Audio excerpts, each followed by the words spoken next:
Bonjour, Mopandi Sango, Ndeko David, ambassadeur. Mbote, Kimeza.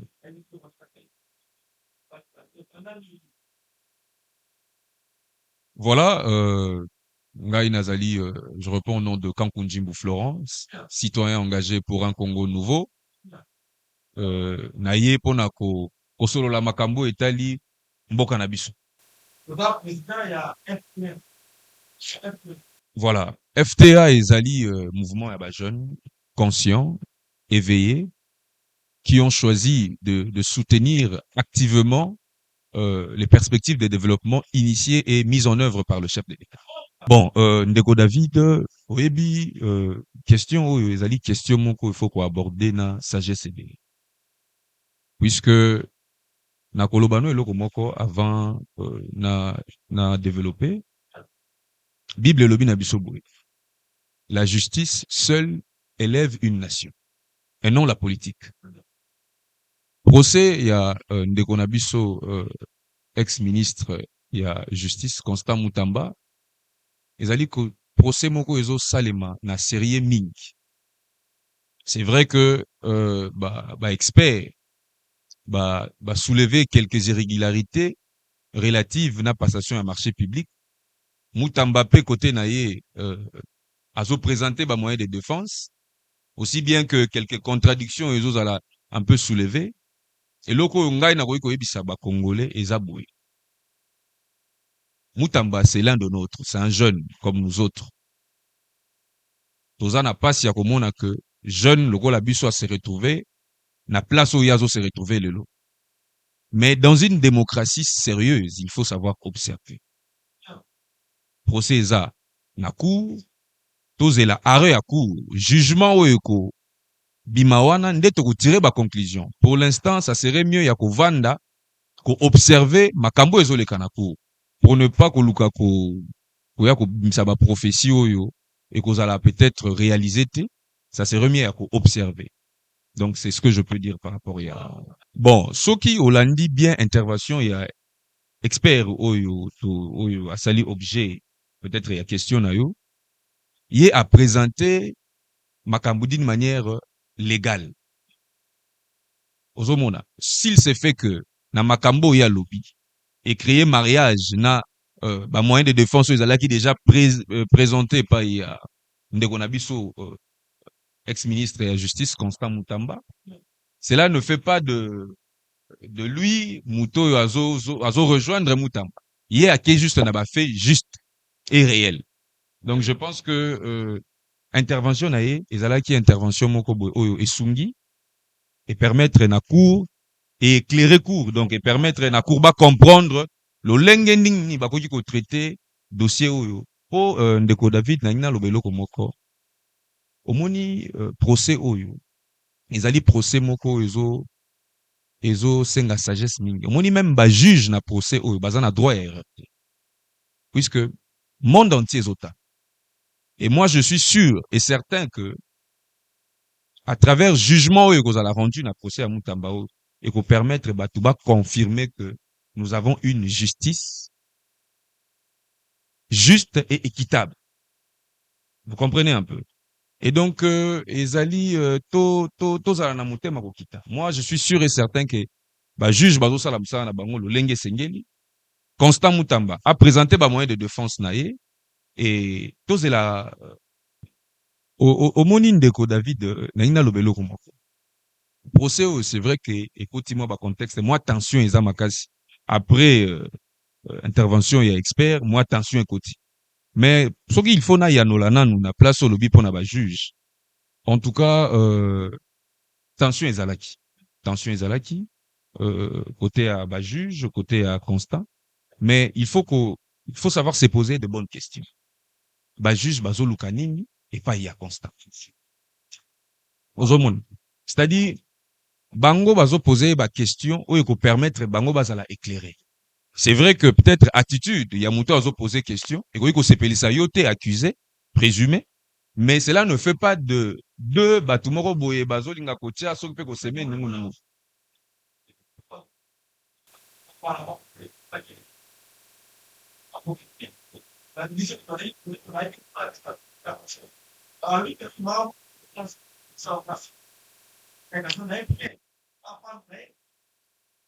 Mwana mboka David, nalingi na éclairer au place wana.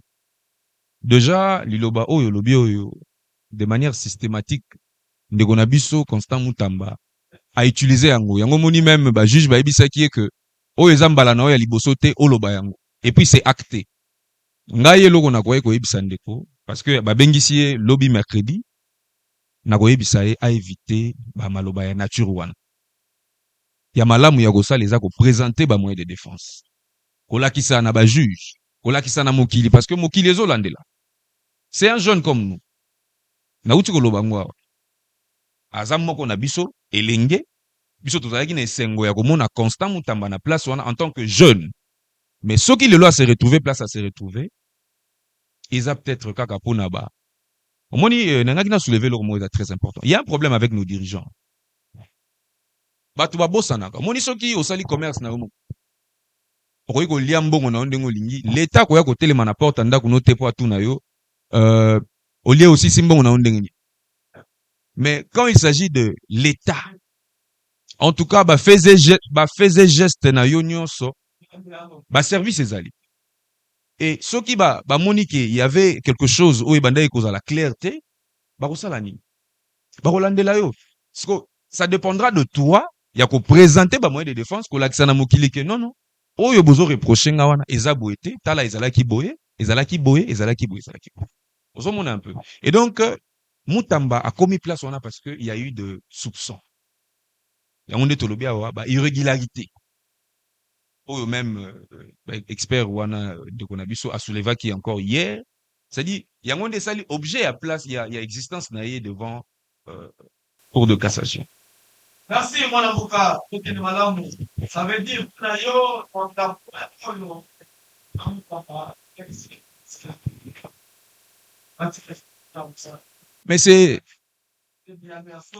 mais c'est clair. Mais c'est clair. Mais c'est clair. C'est clair. Tozela, area, cour, jugement oyo kobima wana, nde toko tirer ba conclusion. Pour l'instant, totika cour asala musala na ye. Voilà.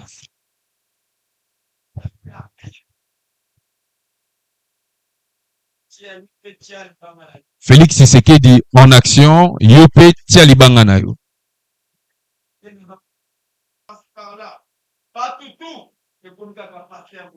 Pasteur Godin Poy. Est-ce que Pasteur Godin Poy na tante ya relaxa pe moi mécontente na ye. Quelqu'un qui a servi sur la nation, Azaki président assemblée provinciale, a servi la nation.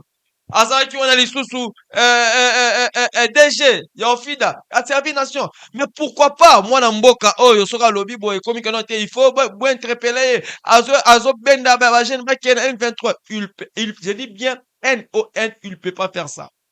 Et tant que pasteur, moi je connais ce pasteur, ce n'est pas aujourd'hui. Il nous a prêché, il nous a montré, hein? Il nous a montré la voie crédible. Mais pourquoi vous et pas pasteur, pasteur,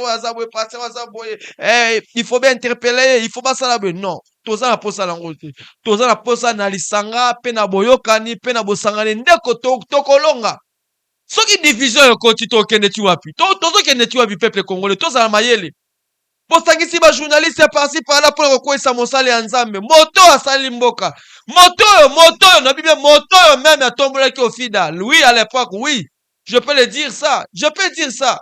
Très bien. Tozo atan muke ya kosangana. Ya kotika bakoko soit de gauche à droite que non pasteur et bokanga ye bo interpeller. On n'a pas besoin de ça. Moi na mboka. Lisolo ya pasteur ça qui n'a pas si yango moni na ba que non. Na belambela parce que na moment yo batutu batiki pasteur. Na ba bando kene ko lia pa pasteur. Na bando ba kene ko mela, ba kene ko mela sutu te. Ba komi ya komine moto ya boyi. Na biso ndeto za biso to baka boku tena ba yike pasteur aza yike za nani? Mwana ya mboka. Mwana mboka lisoya Daniel Bumba. Daniel Bumba zo sala te. En tout cas, nalingaki mwana mboka David, na monio pengle li solo ya pasteur Godin Poy. Très bien. omoni à un moment na mokili na vie faut koyeba kozala objectif. Très bien. Hein, otiki nanu côté subjectif na yo mopandi otamboli de manière objective. Très bien. Ndeko na biso mwana mboka pasteur Godin Poli asalaki émission moko. Mais okomona que après émission moko asalaki aye kosala lisusu des émissions pour na koluka ko éclairer lanterne ya bato yo ba comprenaki ba propos na été puisque ba propos na ezalaki sorti na contexte nango. Très bien mon amboka. Et c'est vrai que pasteur Godé mbote sika azali azape na ba combat mingi. Très bien mon amboka. Meta biloko peuple zolanda yo mon amboka. Mais cela ne fait pas de lui un méchant. Très bien. Cela ne fait pas de lui un rebelle. Très bien. Puisque alobaki yango si je n'étais pas pasteur. À mettre en avant statut na ya pasteur. Très bien. Oezo empêché ye asala makambo. C'était clair. C'est-à-dire que côté wana bato bimisaki nde ba propos na na contexte. Mais moi je sais que même Tata Mokondi Ekolo ayebi que le pasteur Godé c'est un vrai parmi les vrais. Merci mon amboka. Voilà. Toiko kene pa na yo pa Daniel Bumba. Okiko tinde sono no élément ya Daniel Bumba. Nenge tozaki Kinshasa zo bonga. Avato utana deuxième sujet so poto pima momuke. Ibaka Black Cola. Merci. Panza biso tokende.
Merci beaucoup Taina Baike mission moka wana bochulande elema ya mwana mboka Daniel Bumba mwana mboka azosa pe fierté ya mboka ya kati ya Kinshasa na ngundu ya Kinshasa mwana mboka tozongi na yo deuxième mi-temps na biso deuxième mi-temps beaucoup Taina Baike mwana mboka on dirait makambo zaka kindoki moto azaki mayele libanda mais soka côte na kataje mayele sili ya komisoba bon koloba kindoki eza penza malamu mingi. Moi, je pense que le pouvoir corrompt. C'est-à-dire, mutu mususu, tango azana posa rozwa kiti wana, akoleka na etando, akomi koyebisa batu. Ngai na kosala bwe na kosala bwe. Merci beaucoup Taina Baike, Kinshasa zobonga, Kinshasa zobonga, Kinshasa zobonga, to Kinshasa zobebaka toujours. Beaucoup Taina Baike, mission mona sabino toujours, to sangana, pe to tombo lekolo. Pe na bokasi na lisanga pe na bokasi pe na boyoka ndeko tokotombola ekolo na biso. Merci na mwana mboka le professeur de Okatanga bambote mingi pa na yo ba DG na maboko na yo Charles Kyungu DG na maboko na yo motolo bate to pesa ki ba autorité bochezo papoyo as inspecteur général na DGI le professeur Charles Kyungu tosengaki bolongo le biso kaka bolingi kaka te siko bolingi nini mwana mboka azosala makambo na ye mais à quoi bon bato baza mayele ya kopesa biso bango bozopesa biso te bato baza bafuataba nde bozotiela biso bango twana posa na bango te ndenge bongo na loto koloba papa oyo ayibi yoyo ba sportif 44 millions de dollars na bibia 44 millions de dollars eki na baksa 3,8 millions de dollars eke wapi na Monaco 78 millions eke wapi na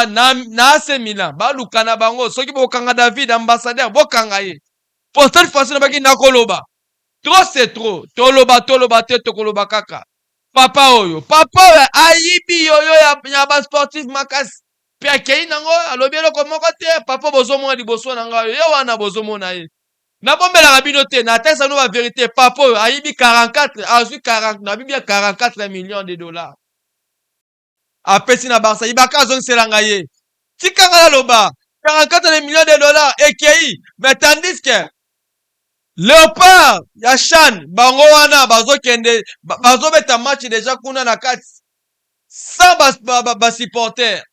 Léopard ezobeta sans supporter. Léopard bango wana bazoko se bienbine kaka bongo bazoko souffrir, ko se faire souffrir bango na bango. Mais papa oyo aliaki mbongo apesi na Monaco, apesi na Barça Ibaka zongisa ngai, apesi na Barça, apesi na AC Milan taboye. Chef de l'État longola biso ye ndenge boko pe na parti kuna des autres salama. Longola biso to basaba des autres. Peuple azala posa za na kimia, peuple asenga nini azala l'aise, azala kimia, ayeba nini akoki kosala, ayeba nini oyo ekoya lobi, mais peuple akomi na ye délaissé, abandonné, tokomi bana ba orphelin kutu bien. Mwana mboka Ibaka na kitima muke pona lembi na ki pasi ponga na senga ki batiela biso le professeur Charles Kingu, inspecteur général na DGI, elingaki ezala bien. Lelo okata ngaza kimia meta des autres lelo des autres apona ni parce que boche ba toyi boy ba fuataba. Merci mwana mboka. To kite na yo gouvernement soumis na de epese na yo pe yo lolenge ni yozo monela ba jeune bazonga lisusu to ba jeune balonga po ba jeune ngo pe to yibite bazosala to bazosala te. Mwana mboka mopandi sango David. Question na yo ya en rapport na gouvernement ezali question moko malamu mingi, merci. Koloba ke ba jeune bazonga te na moni place wana au kepenza malamu mingi te. Très bien. Puisque président de la République moni biso FTA voilà moni biso voilà biso ba jeune ya FTA Félix Tshisekedi en action yo petia libanga na yo. Objectif na biso eza ko éclairer opinion publique, kolungola batu na ignorance, kolakisa batu vision réelle ya développement oyo mokonzi ya mboka tata mokonzi ya mboka aza ko mettre en place na secteur nyos, plus précisément na secteur à jeunesse. C'est-à-dire tangu gouvernement ezo salema jeunesse eza lokola moteur. Très bien. Koloba que je jeune bazonga te en tout cas wana ekozala malamu mingi te, mais sauf que mokonzi ya mboka faut tenir compte na ba critères oyo tant mususu na bambala mususu to landela kité, mais cette fois-ci mokonza mboka il faut landela, c'est ça. Ozomona tozana ba jeune au parce que eza pe na critère moko balandela wana po muta comme ministre to. Mais mon frère okoki koya te ko assumer poste ya monene ya responsabilité sans pour autant ko ozala na profil esengeli. Très bien. Lelo na Congo tozana plus beaucoup de diplômés mais peu des intellectuels. Très bien. Ozomona, c'est-à-dire que mokonzi faut tenir compte il y a compétence. Très bien. Probité morale. Très bien. Na patriotisme. Très bien. C'est-à-dire batouba ko sala semblant. Vous savez, eloko zo boma ba dirigeant na biso eza manque ya amour pour la nation. Bolingo ya nation. Kosela mboka. Voilà. Miibi. Yango moni biso soki to kosenga na chef de l'État. Très bien. Ba jeune baza secteur moko phare oyo jamais ba ko la mise à côté. C'est vrai que ça na ba jeune o bazalaki ba salaki mais compétence ezalaki te. Très bien. Compétence ezalaki te. Très bien. Compétence ezalaki te. Compétence ezalaki te. Mais eza pe na ba jeune oyo ba salité mais oyo baza na ba compétence ebele baza na bandako. Très bien. Mokonzi ameka un peu kotala ba jeune mususu bazali oyo babundi na ye ensemble pour la démocratie oyo tozo vivre lelo, pour na état de droit oyo à réussir ko installer bazali ebele batoma ele babiso nyonso tozali so bapesi biso ba poste ya responsabilité et avec la compétence oyo toza nango na bolingo ya mboka parce que yango nde faut ezala mise en première position. Très bien. Et voilà, tu gérer mboka, tu gérer ba secteur oyo yemoko tata mokonza ko confier biso. C'est-à-dire que na gouvernement oyo eloko ya koloba oyo eza que mokonzi ya mboka cette fois-ci tela biso bateau bazana bolingo ya peuple. O tela biso bateau bazana ba intérêt subjectif te. Tozana posa ya bateau yo tango aye wana ayete po mboka et enrichir ye mais aye po a contribuer. Il y a des gens dans votre entourage bato bongo bazali na parti politique famille politique na yo bazali et donc voilà. Merci beaucoup tena baike tokomi koshite na émission na biso. Merci na baike nyonso balandaka biso. Pourquoi pas kopesa merci pe bambote mingi na maman Angèle Bapele depuis Bruxelles. Merci aussi na papa José Kassese. Merci na Dodingame depuis Lemba. Dodingame, merci na yo. Merci aussi à Dodo Dorcas Basanga. Pourquoi pas de dire aussi à Keke Baili. Donc bango nyonso bazana pour Rolanda beaucoup tena baike. Écoutez na baike eza émission moko ekotaka bino toujours na mpifope na charisme nde tobaka dodane kota. Pourquoi pas de dire merci à maître c'est dans la loi bapele depuis Kinshasa Petro Congo na maboko na yo topesi yo mbote Glody Black Cola à la réalisation. Pourquoi pas te dire de bons coucou pe bambote mingi na mwana mboka Diego Fangbi Mbaya kitunga ya bamama esepesi ya bapapa mwana mboka tokomi kokoma na suka maloba ngambo ya yo topesi maloba ngambo yo parce que tokomi na suka émission na biso bambote no epa nani pe koloba nini na cadre oyo PDG Diego Fangbi Mbaya apesi biso ba jeune po boleka émission na bino. Merci mwana mboka Mopandi Sango David, ambassadeur. Napesi yo merci mingi pour l'invitation. Très bien. Nayebi ke ba moment ya boye toko partager ngo de temps en temps. Très bien mwana mboka. Merci na batu nyonso balandi biso, ba congolais na ba congolaises, ba mama ba papa, bilenge esika bozwami.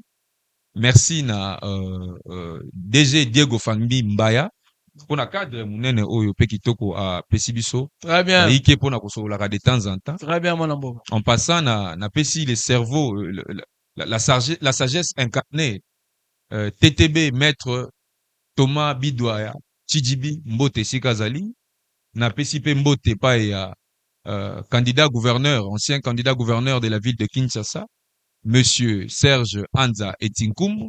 Très bien. La bossanité, madame Suzy Sankai, le professeur Charles Kyungu Kakuji au Katanga, président Kongolo Nzambi héritier. Très bien. Président Rémi Kounima, président Iya, président Jojo Mboyo Fantôme, très bien. Président Seba, président Mokato, président Eleva, président Antiba Lesika Azali. Kuna la prison. Voilà, na Pesimbote, na président Jeko, tous les membres ya présidium, il y a Force du Progrès, na Pesipembote, na famille Nanga Mobimba, famille Njimbu Esika Bozali, pona kusukisa Congolais linga mboka na yo po yangonde pesi yo vie. C'est tout ce que je peux dire. Merci. Là, c'était votre émission. Beaucoup tena baike. Émission moko sansaka baike. Beaucoup tena baike. Émission moko sansaka. Bisonyon soto kutanara awa kaka. So, mon déjà na koti. L'ambassadeur est déjà là. Il faut le déjà que non. Mbodi elinge betama. Mbodi ezui nani. Mbodi ezui nani. Mbodi ezui ba oyo nyonso bazaki distrait. Mbodi ekangi nani. Mbodi ekangi papa na yo ayibaki. Mama na yo ayibaki. Na bibia tata na yo oyo ayibaki mbongo ya leta. Mbodi ekangi. Yango wana tika bito tofanda. Tika tofanda. Topesaki bino le professeur Charles Kyungu Kakuji comme inspecteur général ya DGI provincial. Topesaki bino ye. Le professeur Charles Kyungu Kakuji. Topesaki bino ye. Bobo ye. Bobo ye. Mutamba ele wana inspecteur provincial ya DGI topesi bino ye. Boza na ye bo mesa na ye akoya kaka. Akoza pe place wana kaka. État que professeur Rosa ako enseigner pe lisusu. Merci na mwana mboka Diego Fangbi Mbaya, merci na Ibaka Black Cola malgré le lot na koloba fin na mopanzi na ngai fin lelo. Tukuta na mokolo zoya. Merci mwana mboka. Ibaka zo sa biso na mwana mboka le président de FTA. Félix Tshisekedi yo pecha libanga na. Merci tukuta mokolo.